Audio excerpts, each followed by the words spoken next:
Gulf മേഖലയിൽ ആക്രമണം തുടർന്ന ഇറാൻ. സൗദിയിൽ അൽ ഷൈബ എണ്ണപ്പാടം വീണ്ടും ആക്രമിച്ചു. എണ്ണപ്പാടം ലക്ഷ്യമാക്കി വന്ന 12 ഡ്രോണുകൾ സൗദി പ്രതിരോധ സേന തകർത്തു. ബഹ്റൈന്റെ തലസ്ഥാനമായ മനാമയിലും ഇറാന്റെ മിസൈൽ ആക്രമണമുണ്ടായി. വിവരങ്ങളുമായി അഞ്ജു ചേരുന്നുണ്ട്. അഞ്ജു, ഇപ്പോൾ ഗൾഫ് മേഖലയിലേക്ക് തുടർച്ചയായി ഇറാൻ ആക്രമണം തുടരുന്നു എന്നൊരു വിവരമാണ് ലഭിക്കുന്നത്. ഇറാനിൽ നിന്നും കഴിഞ്ഞ ദിവസമൊക്കെ വാർത്തകൾ ഉണ്ടായിരുന്നു, ഗൾഫ് മേഖലയിലേക്ക് ആക്രമണം ഉണ്ടാകില്ല, ഇറാനിലേക്ക് ഒരു ആക്രമണം ഉണ്ടാകുകയാണെങ്കിൽ മാത്രമേ തിരിച്ചൊരു പ്രത്യാക്രമണം പ്രതീക്ഷിക്കാവൂ എന്നൊരു പ്രസ്താവനയൊക്കെ ഇറാൻ പ്രസിഡന്റ് ഇറക്കിയിരുന്നു. പക്ഷേ ഇപ്പോഴും ഗൾഫ് മേഖലയിൽ അതിശക്തമായ ആക്രമണം തുടരുകയാണ്. ഇപ്പോൾ സൗദിയിൽ എണ്ണപ്പാടമൊക്കെ ആക്രമിച്ചിട്ടുണ്ട്. എന്തായാലും 12 ഡ്രോണുകൾ സൗദി പ്രതിരോധ സേന തകർത്തു എന്നൊക്കെയുള്ള വിവരങ്ങളാണ് പുറത്തു വരുന്നത്. ഇപ്പോഴും ശക്തമായ ആക്രമണം തുടരുകയാണോ? കൂടുതൽ വിവരങ്ങൾ എങ്ങനെയാണ്? തീർച്ചയായും അർണിമ, 11ാം ദിവസവും മധ്യപൂർവേഷ്യ അശാന്തമായി തുടരുകയാണെന്ന് തന്നെ പറയാം. ഗൾഫ് മേഖലയിൽ ഇറാൻ ഇപ്പോഴും ആക്രമണം തുടരുകയാണ്. സൗദി, അതുപോലെ തന്നെ ബഹ്റൈൻ, മനാമ, ഇവിടെയൊക്കെ തന്നെ ആക്രമണം തുടർന്നുകൊണ്ടിരിക്കുകയാണ് ഇറാൻ. സൗദിയിൽ അൽ ഷൈബ എണ്ണപ്പാടം വീണ്ടും ഇറാൻ ആക്രമിക്കുകയുണ്ടായി. ഈ എണ്ണപ്പാടത്തിന് നേരെ വീണ്ടും ഇറാന്റെ ഡ്രോൺ ആക്രമണം ഉണ്ടായിരിക്കുകയാണ്. എണ്ണപ്പാടം ലക്ഷ്യമാക്കി കഴിഞ്ഞ രാത്രി ഏകദേശം 12ഓളം ഡ്രോണുകളാണ് ഇറാൻ തൊടുത്തത്. അതുപോലെ തന്നെ അൽ ഖർജിന് നേരെ 2 ഡ്രോൺ, കിഴക്കൻ പ്രവിശ്യയിലേക്ക് ഒരു ബാലിസ്റ്റിക് മിസൈൽ ആക്രമണവും ഇറാൻ നടത്തുകയുണ്ടായി. എന്നാൽ ഈ എല്ലാ ഡ്രോണുകളും മിസൈലും സൗദി പ്രതിരോധ സേന തകർക്കുകയാണ് ഉണ്ടായത്. ഈ അൽ ഖർജിലാണ് അമേരിക്കയുടെ സൈനിക താവളമായിട്ടുള്ള സൈനിക താവളമായ പ്രിൻസസ് സുൽത്താൻ എയർബേസ് ഉള്ളത്. അത് ലക്ഷ്യം വെച്ചാണ് ഇറാൻ ആക്രമണം നടത്തിയത്. സൗദിക്കെതിരെ കഴിഞ്ഞ 4 ദിവസമായി നിരന്തരമായി ആക്രമണം നടത്തുകയാണ് ഇറാൻ. സൗദിക്കെതിരെ ഏകദേശം 145ഓളം ഡ്രോൺ മിസൈൽ ആക്രമണങ്ങൾ ഇതുവരെ ഇറാന്റെ ഭാഗത്തു നിന്ന് ഉണ്ടായെന്നാണ് കണക്കുകൾ വ്യക്തമാക്കുന്നത്. അതുപോലെ തന്നെ ബഹ്റൈന്റെ തലസ്ഥാനമായ മനാമയിലും ഇറാൻ മിസൈൽ ആക്രമണം നടത്തുകയുണ്ടായി. ഈ ഒരു മിസൈൽ ആക്രമണത്തിൽ, അതായത് ജനവാസ മേഖലയിൽ ഉണ്ടായ ഈ ഒരു മിസൈൽ ആക്രമണത്തിൽ ഒരു വനിത കൊല്ലപ്പെട്ടു. 26 വയസ്സുകാരിയായിട്ടുള്ള ഒരു വനിതയാണ് കൊല്ലപ്പെട്ടത്.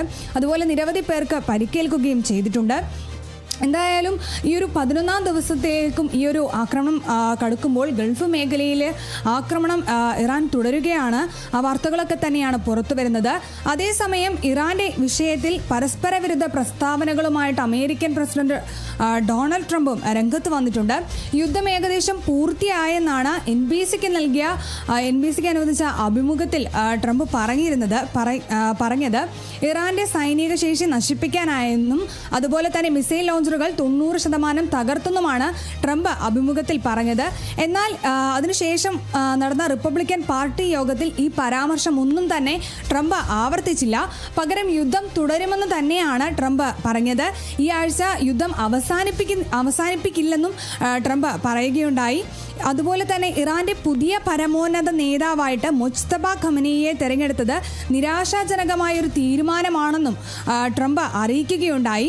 അതുപോലെ തന്നെ ഇറാനെതിരെയുള്ള സൈനിക നടപടികൾ എന്ന് എന്നതിൽ ഒരു ആശയക്കുഴപ്പം സൃഷ്ടിക്കുന്ന പ്രസ്താവനകളൊക്കെ തന്നെയാണ്, പരസ്പര വിരുദ്ധമായിട്ടുള്ള പ്രസ്താവനകളൊക്കെ തന്നെയാണ് ട്രംപ് ഈ ഒരു NBCക്ക് നൽകിയ അഭിമുഖത്തിൽ പറഞ്ഞിരിക്കുന്നത്. അതുപോലെ തന്നെ ഹൊർമൂസ് കടലെടുക്ക് അമേരിക്ക ഏറ്റെടുക്കുന്നത് പരിഗണനയിലാണെന്നും എണ്ണവില കുറയ്ക്കാൻ ചില രാജ്യങ്ങൾക്ക് മേലുള്ള ഉപരോധം നീക്കുന്നത് ആലോചനയിലാണെന്നും ട്രംപ് വ്യക്തമാക്കുകയുണ്ടായി. എന്തായാലും ഈ ഒരു ആക്രമണം തുടരുന്നതിനിടയിൽ പരസ്പര വിരുദ്ധമായ ചില പ്രസ്താവനകളാണ് ട്രംപ് ഇപ്പോൾ പറഞ്ഞിരിക്കുന്നത്.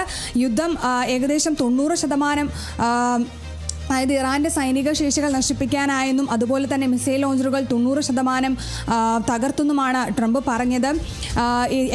യുദ്ധം ഏകദേശം പൂർത്തിയായെന്നാണ് ട്രംപ് NBCക്ക് നൽകിയ അഭിമുഖത്തിൽ പറഞ്ഞത്.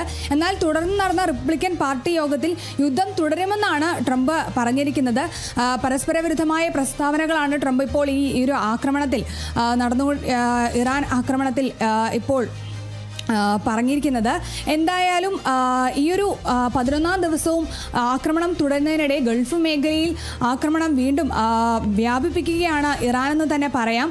സൗദിയിലും അതുപോലെ തന്നെ മനാമയിലുമൊക്കെ ആക്രമണമുണ്ടായി. മനാമയിലുണ്ടായ ആക്രമണത്തിൽ ഒരു വനിത കൊല്ലപ്പെടുകയും നിരവധി പേർക്ക് പരിക്കേൽക്കുകയും ചെയ്തിട്ടുണ്ട്. അതുപോലെ തന്നെ സൗദിയിൽ മിസൈൽ ആക്രമണം ഉണ്ടായിട്ടുണ്ടായിരുന്നു. അൽ ഷൈബ എണ്ണപ്പാടത്തിന് നേരെയാണ് ആക്രമണം ഉണ്ടായത്.